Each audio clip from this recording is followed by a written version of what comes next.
Sonder, a word used to describe the profound feeling of realizing every stranger around you has a life as complex and important as your own. It's also the name of a town I grew up in. Sonder lies on the eastern coast of the UK, on the north side of England.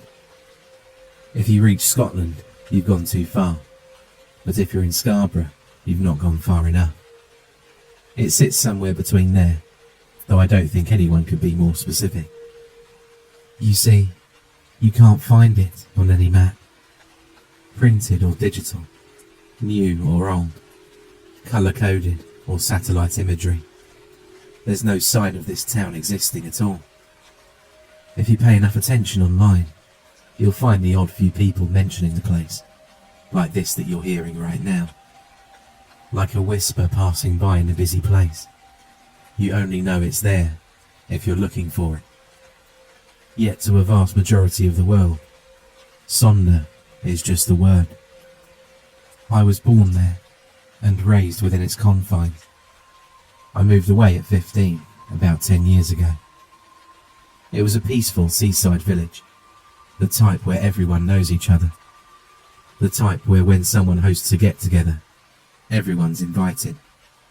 It was a close-knit community. I still remember it with mostly fond memories. The waves lapping onto the sand all through the night. The cobbled streets scorching your bare feet as you walked back from the beach on a summer's day. The dark woods that overlook the town from High Hill. High Hill is what we called the hill that stood next to Sonder. It blocked any chance of a view to other towns or cities. We resided in a valley at the edge of the sea, and whilst we liked it there, it felt very secluded. The town had a few small businesses. My favourite was Uncle Pete's Pizza. Everyone called him Uncle Pete, although he wasn't actually anyone's uncle. But his pizza place was perfectly between our home and my mum's pub. Every Friday she would pick up a pizza on the way home, absolutely no exceptions. Me and my older brother Jacob were always excited for this. Much of the town had been there for generations, the population naturally getting smaller as more and more of it became family. But a few people would move there every now and then. All of them found the town in the same way, a leaflet coming through the letterbox while searching for somewhere to move to. Every single time, the same story. They were driven here by a house moving service. I guess with no directions or map, it would be difficult to make your own way here. They were lovely, they really helped us, they would always say. No one ever really seemed to question it that much. I mean, it's not like we were trapped. We could leave whenever we wanted to. Make no mistake, Sonder was no prison. It didn't even feel like one. It's just difficult to find, and leaving just felt icky, like you shouldn't do it. As the internet became mainstream, it became more and more obvious to people that the town was so hard to find. Suddenly, people had friends from outside of Sonder, but they could never visit because they could never seem to find their way in. GPS signal was weak, and opening any app on your phone that tracked your location wouldn't pinpoint you. One truly odd thing about Sonder was the appliances. All of them had the same logo on them somewhere, the letter V in a circle. Since leaving, I've tried to research this company, but to no avail. The moving company that people arrived in also had this logo on their vans. The town had its issues, none more known than the scream singers. At night, if you listened hard enough, you could hear them. A chilling, soft sound. It was almost like a distant scream, yet more melodic. Something enchanting, yet fills you with dread. Nobody ever saw them, but someone in the town would go missing every now and then, maybe once or twice per year. Some lived alone and hadn't been seen in a few days before anyone realised. Some were cuddled up to their partner in bed, only for their partner to wake up with them no longer in their arms. The only thing they had in common is that there was never any sign of entry or struggle. My entire life, I've known the echoes over the valley to mean trouble. But my mother used to tell me stories of when the townsfolk thought they meant hope, a simpler time. It's difficult to pinpoint exactly when people made the connection between the disappearances and the whistles of the night. But they would always start a few weeks before a disappearance and stop the night after someone had gone missing.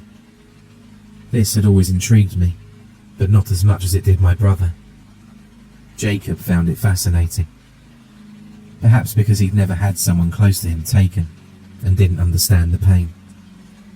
To him, it was just a mystery, wrapped in questions. Some believe the scream singers to be the ones taking these people.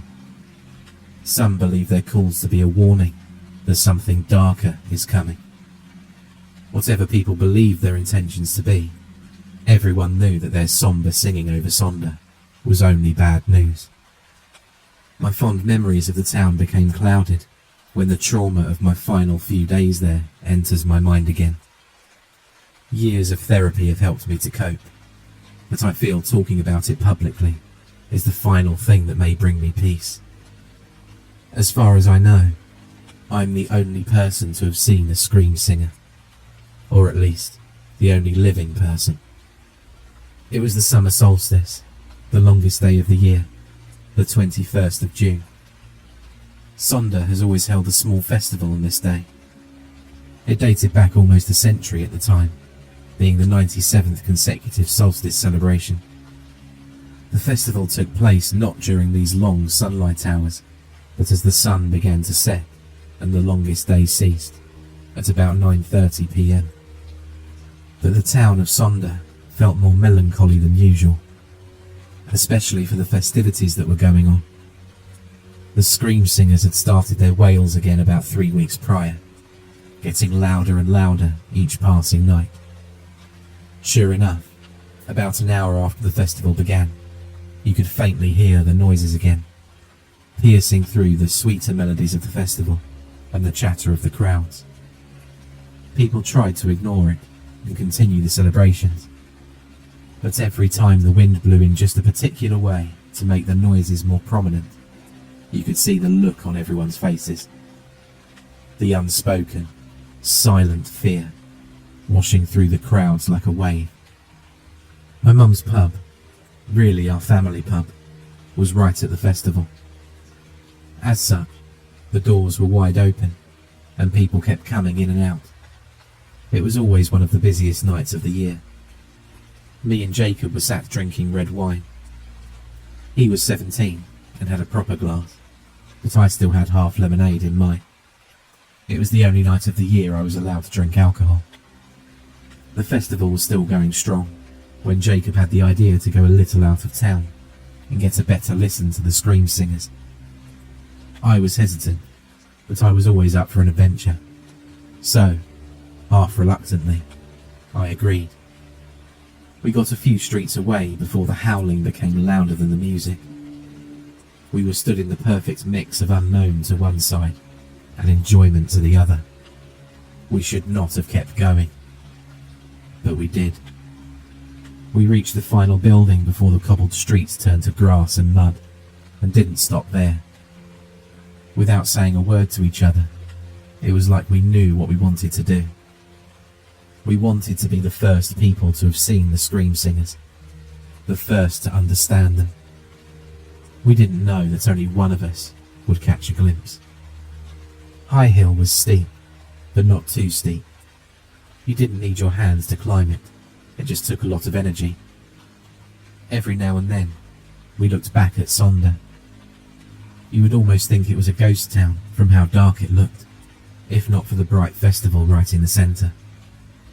The only clue of any life, all packed together. The sounds of cheering, singing and music echoed up the hill. All the while, the sounds of ghostly wails echoed down. A battle between good and evil, not seen, but only heard. As we reached the dark woods, we looked at each other. It felt like we hadn't spoken in ages. so I broke that. "We're really doing this?" Jacob nodded. I knew he would. I just needed to say something. Hearing nothing but ghastly screeches was driving me insane. We wandered around in there for what seemed like forever, though it was closer to maybe 5 minutes. Every slight crunch made me flinch and turn around. There was never anything there but the haunting screams which were all around us. We reached a clearing, and the sounds of the scream singers seemed louder than ever. In the centre of the clearing was a rock, about as tall as me and a little wider. Jacob held me, as he could clearly tell I was scared. "It's all right, it's just sounds. There's nothing to be afraid of. Maybe we should head back." His words didn't comfort me. They only told me one thing. He couldn't see what I could see. Stood on the rock is something I will never get out of my mind. A tall grey figure, about twice as tall as any human I'd ever seen. It had 2 arms, but only 1 hand. The hand it had looked what I can only describe as twisted. Its fingers weaved together in a way that didn't make sense, and certainly wasn't natural. The shape of it was overall humanoid, but the proportions were all wrong. It had no eyes, at least not at first. I was terrified looking at this thing, but the moment my heart truly dropped was when eyes appeared. They slowly came out of its skin. There was no evidence that this creature should even have eyes. There were no holes for them. But as its face opened in a mesmerizingly disturbing way, I saw 2 eyes slowly come forward. The face closed again, with the eyes looking right at us. There were only 2 eyes. I counted them. 1, 2. Its face opened up again, as it let out a horrific scream. I ran. I ran faster than I ever have before in my life, only occasionally looking behind me to make sure Jacob was running with me. He was, but he wasn't running from the scream singer.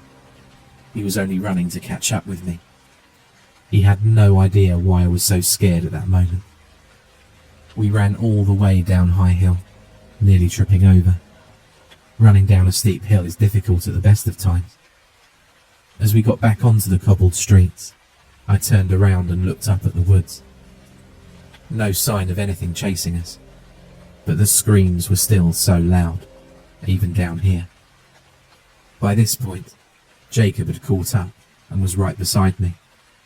He kept asking why I was running, but I was too shocked to answer him yet.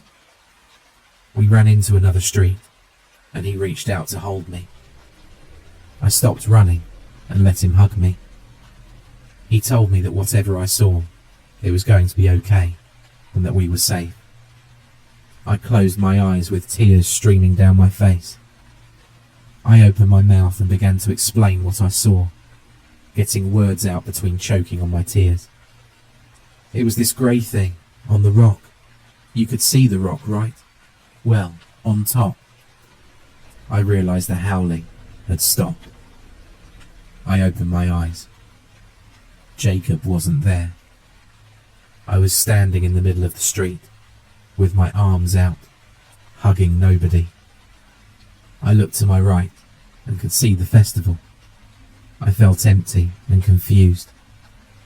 I walked through the crowd, tears still streaming down my face. I found my mother at the bar, and she asked me where I'd been and if I knew where Jacob was. I told her everything, and she closed up for the night. We both knew that the scream singers had claimed their next victim. She wasn't angry at me for going to the woods. She held me tight, and neither of us spoke a word. We just wept and wept until we were too tired and empty to weep anymore. The next day was Friday. I got out of bed in the morning after absolutely no sleep. My mum was downstairs packing boxes. She told me we were leaving that same day. Within an hour, we were in her car. driving away from home. We passed Uncle Pete's Pizza. I realised this was the first Friday in my life that we weren't eating from there. As we drove further away from the sea, and I saw outside of that small town for the first time, I already knew that leaving our life behind wouldn't fix anything. Sonder is still out there. I hope somebody can find it.